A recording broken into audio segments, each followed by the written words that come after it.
So we had some new efforts by the media this week to try to dismiss any and everything that Tara Reade says, does, etc. And the latest offering in this regard is picking apart Tara Reade's choice of representation. We can throw up this tweet on the screen. This is per the AP. Tara Reade is being represented by a prominent lawyer who they describe as a political donor to Trump's 2016 Republican campaign. Well, which is true, but Saagar leaves out an awful lot. Also represented Weinstein accusers. He's also represented a sexual assault victim. He's a longtime Fox lawyer. News employees Fox he News represented. Employees. So yeah, I mean, it's very clear what the deal here is. And you know what? I think the main issue I have with this, because I have like an encyclopedic knowledge of the entire Kavanaugh thing, is who represented Christine Blasey Ford? Deborah Katz, who is working pro bono. Deborah Katz is a longtime lawyer connected to the Clinton political machine. And once again,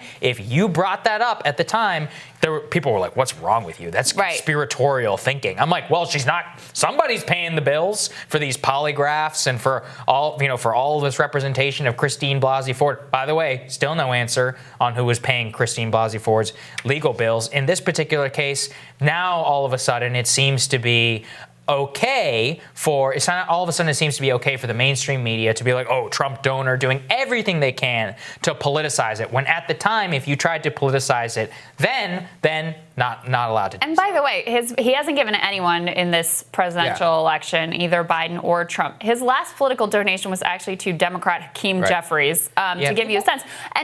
But there's another piece here, which is that there is such an effort to tar Tara, and they're going to all lengths to even question her representation, to question her choice of who to sit down with. I think Megyn Kelly and Rich McHugh, who's been one of the most honest journalists on all of this, with deep experience in terms of reporting out sexual assault allegations with Harvey Weinstein, like, very good choice. It makes all the sense in the world to me that she would avoid the networks, but that's being called into question with some like conspiratorial insinuation that, I don't know, like the Trump campaign is orchestrating all of it, as if they were competent to pull that off. But there's another thing here too, and this is a media piece as well, which is that Tara tried and tried and tried to get many different lawyers to represent her.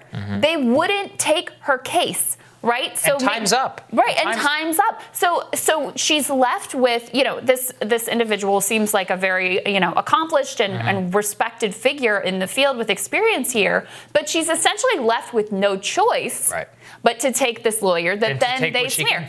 And it's the same thing with how they smeared Katie Halper and us and Ryan Grimm as like partisan media. And her whole claim is like ruined because of the outlets that chose to break the story.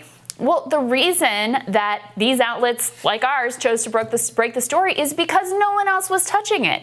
So you shut her out of the mainstream, and then you attack her for being shut out of the mainstream. It's a full-service economy here. It certainly is. I mean, this is full-blown manufacturing consent. And, once again, I mean, we can talk about this.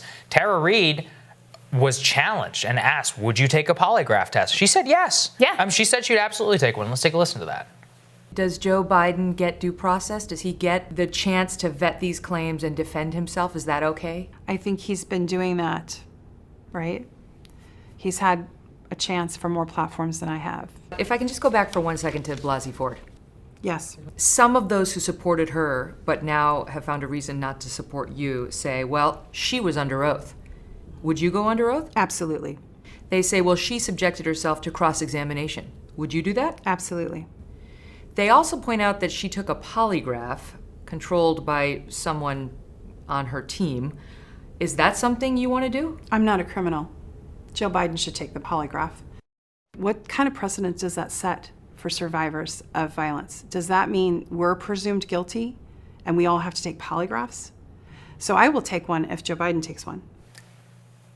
And it's once again, there's a Kavanaugh angle. Yeah, it's a very good answer. And once again, Christine Blasey Ford took a polygraph administered by her lawyers and all this, and everyone said that was complete evidence that she was willing to testify under oath. She says she's willing to testify under oath, willing to go under cross-examination. She's willing to go under cross-examination. I mean, every single box gets checked here, and the same level of media scrutiny, the media, the way that they treat this, is just completely different, and I think is just completely uncommon. Yeah, and the attacks too on Rich McHugh and Megyn Kelly are also just, they make my blood boil because Rich has been a television journalist for 20 years, worked at every major network effectively, worked with Ronan Farrow to bring down Harvey Weinstein at great professional cost and risk to himself, by the way, because of the way NBC handled that story. And yet, what do? They find the 2 years, like decades ago, that he worked at Fox News, and they're like, oh, he's a Fox News journalist. And Megyn Kelly, I mean, you remember during the Trump campaign,